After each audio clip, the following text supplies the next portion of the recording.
Muraho, kuva mu mwaka w'ibihumbi 2015 umubano w'u Rwanda n'u Burundi ntiwifashe neza.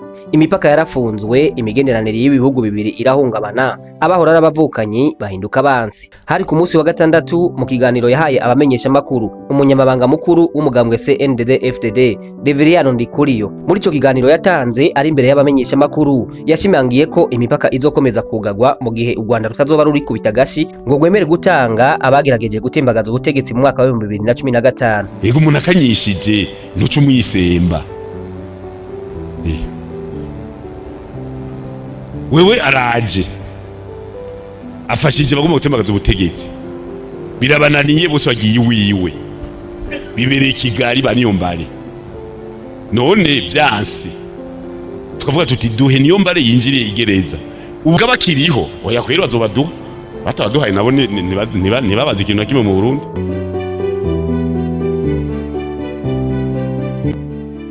Ariko nkubwiye ko kuva mu mwaka wa 2015 u Rwanda n'u Burundi vyakomeje gukorana mu mpisho vya hafi, haba mu bijanye n'umutekano, imigambi y'iterambere hamwe n'ibindi. Muri iyi video rero y'uno munsi nivyo nza kukubwira amabanga ari hagati y'ibi bihugu bibiri bivukana. Urwanko rwa politike rwatumye twibaza ko ibihugu bibiri ari nka Israel na Palestine, ari navyo bituma tuja ku mbuga hwaniro tugaterana amajambo gushika naho turenga imbibe tukifatira mu mutwe abakuru b'ibi bihugu. Nk'ibisanzwe jewe tugiye kubana muri iki kiganiro, nitwa Abel Wiringiyimana. Nk'ibisanzwe banza urabe neza ko wakoze subscribe kugira ngo ube waratanze umusanzu wawe kuri iyi YouTube channel. Ndaguhaye ikaze.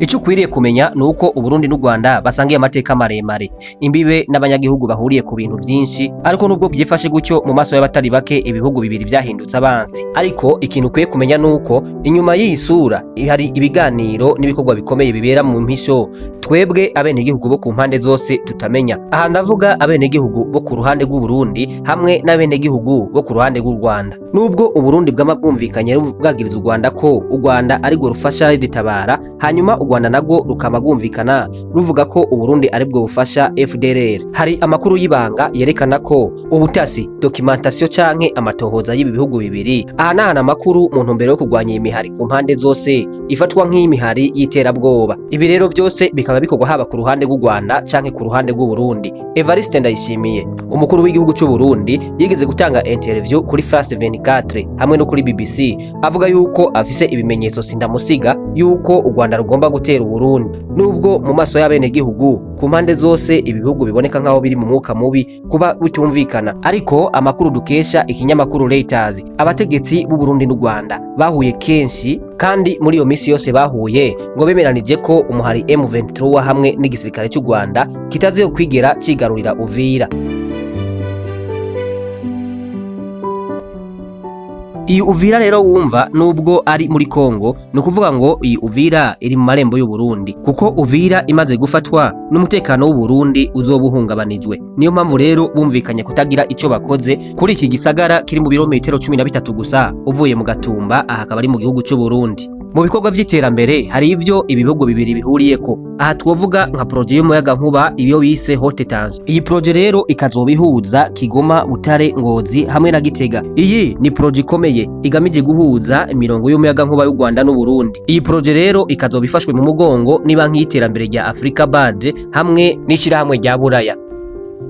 Ahubwo tukiri ku vy'imigambi ibihugu bibiri bisangiye, nuko ntokwibagira kukubwira ko hariho n'undi mugambi wa Rusumo Force. Uyu n'umugambi uzoburi hagati y'ibihugu bitatu navyo nyene, no kuvuga ngo bizoburi hagati y'u Burundi, u Rwanda hamwe na Tanzania. Uyu mugambi rero wa Rusumo Force nawo nyene ukazoba ari umugambi w'umuyaga nkuba uzotanga megawate 80, ukazogabanganywa muri ibihugu bitatu ku buryo bungana. Imirongo ya Haute Tension ipima amakilovolte 220 izohuza iyi centrale ya Rusumo n'imirongo ya Gitega mu Burundi, Ikigali mu Rwanda hamwe na Nyakanazi muri Tanzania.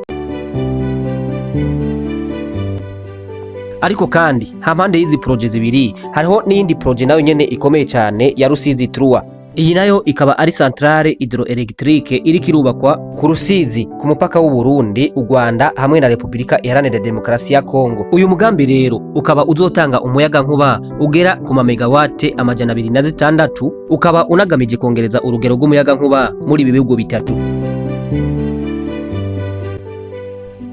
ariko nubwo hari iyi migambi ihuza ibi bihugu bibiri, hari ababibona ukundi. Hari ababona ko Uburundi n'u Rwanda, Abarundi n'Abanyarwanda ari abansi. Ugwaruka canke abakiri bato bo muri ibi bihugu vyose, ndavuga Uburundi n'u Rwanda, dutora amatelefone bagahurira ku mbuga hwaniro bagaterana amajambo, ahubwo akenshi bakarengana n'imipaka bikageraho batuka abakuru b'ibi bihugu. Mu gihe rero twebwe turi mu by'ubwenge buke, aba bategetsi b'ibi bihugu bo barahura bakavugana ku iterambere rijanye n'ibihugu vyacu. Gusa mu bisanzwe ico ugwaruka rukwiye kumenya nuko muri politiki atamwasi atanumukunzi, ahubwo uwo ari we wese aba araba inyungu ziwe, cyane cyane izoteza imbere igihugu ciwe.